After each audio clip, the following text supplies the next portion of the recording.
Everybody,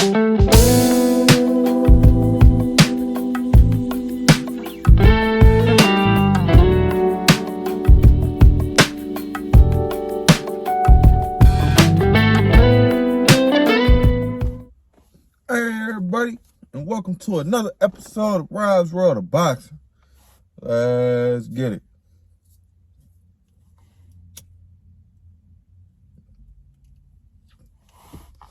All right, I want to get into this fight night recap video. We had a few different fight cards last night, May 14th, 2022. I actually tried to do a pre-fight breakdown of the fights, but I was having a lot of I was having copywriting issues with the video, so I wasn't able to, I did post it, and once I posted, they let me know that, yeah, I had some copyright issues that I had to address, and by the time they let me know that I needed to address them, it was yesterday already, so I felt like I didn't have enough time to edit the video how I wanted to edit it, and, you know, before the fight came on, you know, to actually be putting it out how I wanted to put it out, I didn't have enough time. So I just said, you know. But it was a nice long video, man. It was a 40-minute video. I had tons of editing in there that evidently wasn't legal, wasn't cool. But it was some nice editing in there, man. It was a nice video. But nonetheless, I didn't make it. So here go the recap video of the fight cards we had last night. All right, the first fight I seen last night, it was a heavyweight contest on ESPN Plus. It was a 10-round contest in Paris, France. It came on 1 p.m. Eastern time. 1 p.m. Eastern time. It was between Tony Yolka and Martin Becoyo. Tony Yolka was 11-0 with 9 KOs. He was 30 years of age. Martin Becoyo was 17-1 with 13 KOs, 28 years of age. This was a homecoming fight for Tony Yolka. He's from Paris, France. And Martin Becoyo, he's from Congo, but he's living in the UK. This wasn't a close contest at all. I guess it was a step-up fight for Yolka, and he got put down. Tony Yolka, he trained by Virgil Ortiz, the prestige boxing trainer. He was the trainer of Andre Ward, and a lot of other people. Tony Yolka, Virgil Hunter could not help him last night. He got the yoke beat out of him. He was getting shit beat out of him all night long, man, from pillar to post. I didn't know Becoyo before the fight. I know him now. I didn't know Yolka before the fight, and it was for a good reason. He ain't nobody to know. He ain't nobody to write home about. He lost the fight, man. He lost the unanimous decision against Martin Becoyo. I thought I jotted the scores down, but I guess I didn't. But it was a unanimous decision win nonetheless for for Martin Becoyo. Yeah, man, I don't know where Tony Yolka goes from here. He was on the come up. He looked like a doorkeeper to me, man. Later on in his career, I feel like that's where Tony Yolka will be if he's not retired. He's gonna be you know, testing some up and coming, you know, prospects, you know, in the next 5 years, in my opinion. That's why I see him as a career journeyman, Tony Yolka. But yeah, let's get to the next fight card that I checked out yesterday. It was a DAZN card.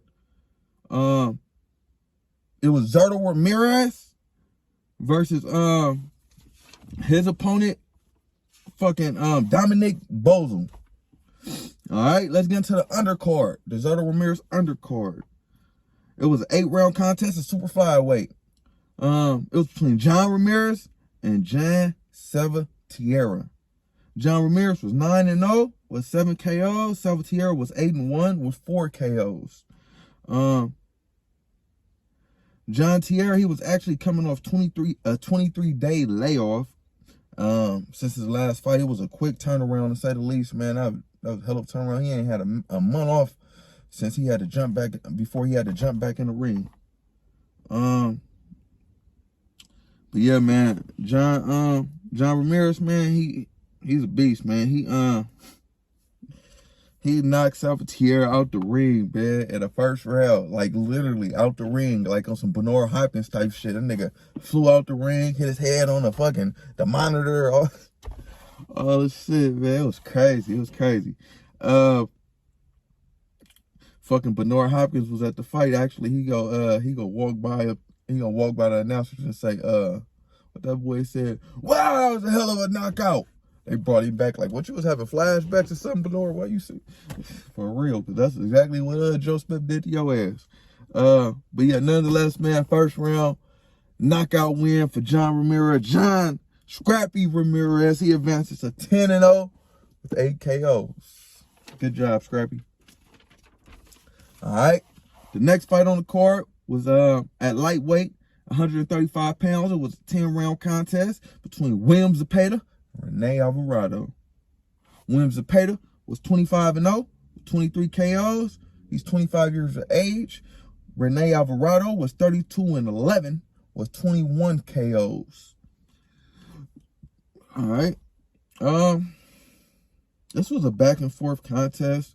Was Zepeda being a natural 135-pound fighter, landed in the heavier shit in exchanges, in my opinion.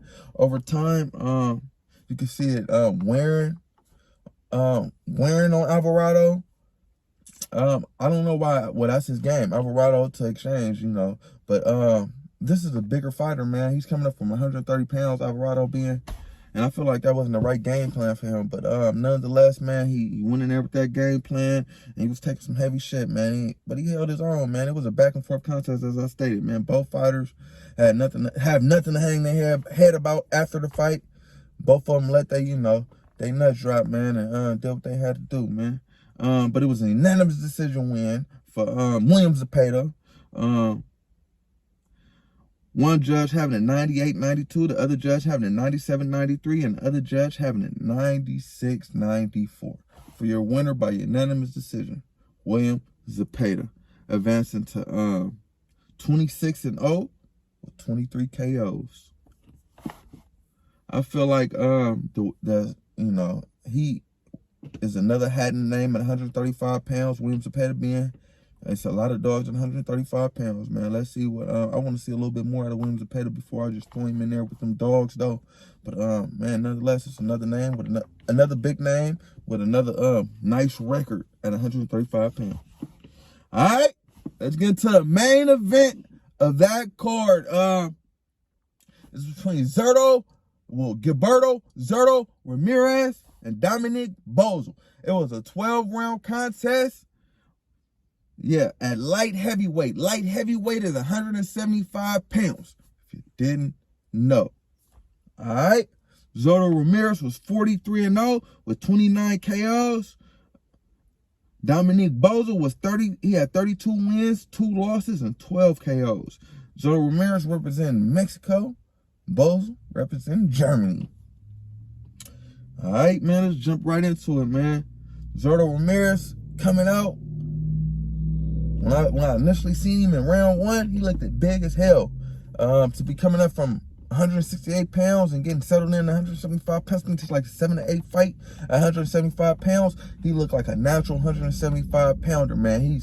He fills out well. Yeah, he was looking big as hell in there. That's the first thing I seen. And I seen him having naturally heavy hands. He has naturally heavy hands. He was hitting his opponent, hella hard without even trying. I seen the reactions his opponents was giving off to his punches, so I know they was hella hard. Yeah, man, it was a mismatch in my opinion. Boesel basically a punching bag in there for Zurdo. Zurdo visibly hurt Boesel with a liver shot in the 3rd round. Yeah, man, I could see that had Boesel ready to go. I feel like he was ready to go before then, just with all them heavy punches, man. But that liver shot really just, yeah. And in the 4th round, I was, my suspicions were correct.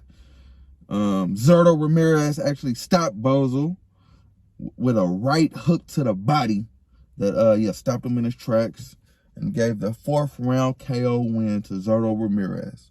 Zoldo Ramirez advances to 44-0 with 30 KOs.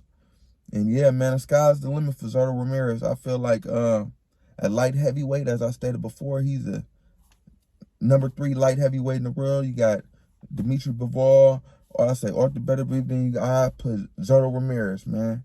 Not to disrespect Joe Smith because he is the champ, but I put Zoldo Ramirez right there. And I feel like, man, I don't know, man. It's gonna be a good fight with all those guys, all of Bivol, Beterbiev, Ramirez, Beterbiev, Bivol, Ramirez. They all will be good fights, man. I want to see them all. He actually said that Zoldo Ramirez said he actually want to fight Bivol next to get revenge, you know, for his countryman Canelo Alvarez, and put on for Mexico, man. But I don't know, man. Bivol's a tough motherfucker, man. But yeah, man. Nonetheless, man, good job, Zoldo Ramirez, man. Neep up the good work, man. Sky's the limit for you at 175 pounds. All right, let's get into the next fight card I want to talk about. It's a Showtime card. It's the Jermell Charlo versus Brian Castano card. PBC, Premier Boxing Champions, Al Heyman and those guys. All right, let's get right into the card. The undercard being, let's jump into the undercard.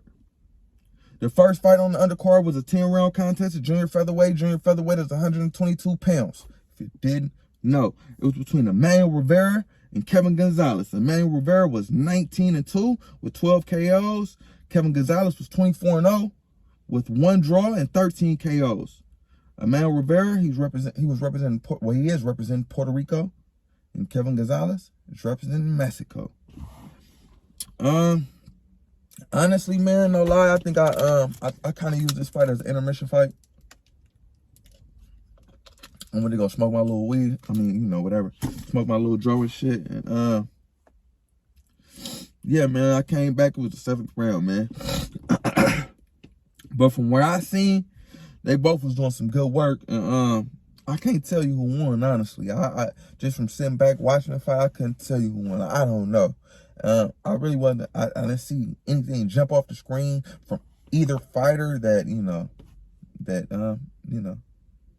fucking impressed me. But yeah, man, nonetheless, Kevin Gonzalez got the win. One judge having a 96-94, another judge having a 97-93, and another judge having a 98-92. All for your winner, Kevin Gonzalez. A unanimous decision win for Kevin Gonzalez. He advances to 25-0 with 1 draw, 13 KOs. All right, let's jump into the next fight on the card, man. It's one of my favorite fucking fighters in the world today. I say Shakur Stevenson, then him. My favorite 2 fighters in the world today. Jerome Boots Ennis versus Castano Clayton. It was a 10-round contest at welterweight. Welterweight is 147 pounds. If you didn't know, I think it was 12 rounds. It might have been 12. It might have been 12 rounds. I'm sorry about that. But yeah, man, from Castano Clayton, Jerome Boots Ennis. All right, Jerome Boots Ennis, he was 28-0 with 26 KOs, 1 no decision. Castano Clayton was 19-0 with 1 draw, 12 KOs. Jerome Boots Ennis got the no decision because he clashed heads with his opponent, Chris Van Heerden, in the first round. A couple fights back, they had to go, cut that fight short. But yeah, man, Jerome Boots Ennis, he's the fucking truth, man. All right, but let's jump into the fight, man. Errol Spence, he actually was there, representing, for Derek James and supporting Jermell Charlo, but he was, by doing that, he was also front row to see Jerome Boots Ennis do what he had to do. So he was front row for this fight to scout his opposition. And yeah, he didn't get to see much, man. It was a 2nd round KO win for Jerome Boots Ennis. Jerome KO'd his opponent with a right hand hook. This time, well, he KO'd his opponent with a right hand hook to his temple. He he was setting it up. I seen him. He was setting it up in the first round. He was jabbing, and then he had feigning with and then his opponent had come down. So he at this point he jabbed him, then he just came down, bow, with the right hand to the temple, and that was all she wrote. Yeah, man, Jermell, he dominated. I was gonna say he dominated the whole fight, but shit, it was only 2 rounds. He dominated the first round and the second round with just his jab, man. It's that stick, man, and the speed of his stick. It wasn't no lazy jabs, all snappy jabs, and he was dominating the fight with it, man, until he got the second round KO. So it was a second round KO win for Jermell Boots Ennis, man. He advances to 29-0 with 27 KOs. That boy the truth, man. He finna be 30-0 in a minute with and he only knocked out, and he ain't went past 6 rounds. Fuck that. He ain't never went past 6 rounds. He been knocking out everybody since he's been, a 6-rounder and up. He's been knocking their ass out. So yeah, man, I love Jermell Boots Ennis, man. Like I said, he's my favorite fucking fighter, man. He's the truth, man. I think he's the future at 147 pounds. And yeah, man. Jermell Boots Ennis, man. The sky's the limit. Alright. Let's get into the fight. The main event. Hold on. Let's get into the main event. The fight while we all came, to check out my review video. The fight, well, I wouldn't even say that, man. This ain't even one of those fights. Y'all should have came for Jermell Boots Ennis, man. But yeah, man, let's get into the main event, man. It was a hell of a fight. A classic fight. In my opinion, man. It was between Jermell, twin Charlo, and Brian Castano. Jermell Charlo was 34-1 with 1 draw, 18 KOs. Brian Castano was 19-0 with 1 draw, and I think 12 KOs too. I didn't jot it down, but I think he had 12 KOs too. Yeah, it was a 12-round contest on Showtime. PBC, Al Heyman, yeah. All those guys. As I said for the, before the card. All right, let's jump right into it. Castano was actually late to the fight, bro. Never seen it happen. He was late to his own fight. Everybody at Showtime was in shambles, man. They was running around. They was interviewing everybody from LL Cool J to Steven Jackson, other boxers who was at the fight, Errol Spence, Leo Santa Cruz, interviewing everybody, man. They was scrambling. They was probably like, man, what the fuck is this guy doing? He arrived to the event late. They ain't talking about he got to warm up because he don't want to go out there without warming up. Boy was out there. Maybe it was some showmanship. Maybe he was trying to make, Jermell Charlo mad. He is known for his temper. But, yeah, man, I don't know, man. I've never seen nothing like that before. It was crazy. The fight was in Carson, California. It was an outdoors fight, actually. So, yeah, man. Charlo came out to Justin Timberlake song that I had never heard before. I was like, what the fuck is you coming out to, dude? Oh, man, I hope this ain't a bad song. I thought it was over for Charlo once I heard that song. But, yeah, man. Round 1. Jump into the fight. Castano was catching Charlo with some nice counter punches despite Charlo jabbing good. So I got a first round of Castano. Round 2. It was a better round for Charlo, keeping his defense a little tighter than the first round. So I got a second round to Jermell Charlo. Round 3. Castano was walking into some hard punches and landing some hard punches. While consistently coming forward. And I mean, he was landing some hard shit. Jermell Charlo got a hell of a chin, man. I gave that round to Castano. Round 4, Castano steady stalking Charlo. This, yeah, he was stalking hell out of him. And I was thinking, man, this is an amazing fight so far. but can Charlo withstand the pressure? That's what I was thinking. So I gave that round to Castano as well. In the 5th round, round 5, was a classic fucking round, bro. This was a round of the year, man, in my opinion. I don't know, but I don't know who you gonna say. You could pick anybody who won that round with apples and oranges, whatever you like. But they both almost got dropped in that round. So yeah, man, it was a back and forth round. I gave that round to Charlo though. Round 6, Charlo looked real sleepy, like I stated. He was getting caught with some heavy shit, and I was like, God damn, that boy got a chin. He got to go down. He got to go. But Charlo was not budging, boy. But he looked sleepy. If he kept getting caught, your chin only could take so much. Both fighters was really showing good chin, but more so Charlo. So I got that round to Castano too, just from the harder punches, man, power punches. Round 7, Charlo was landing some nasty counter punches, almost dropped Castano in the 7th round with a hook.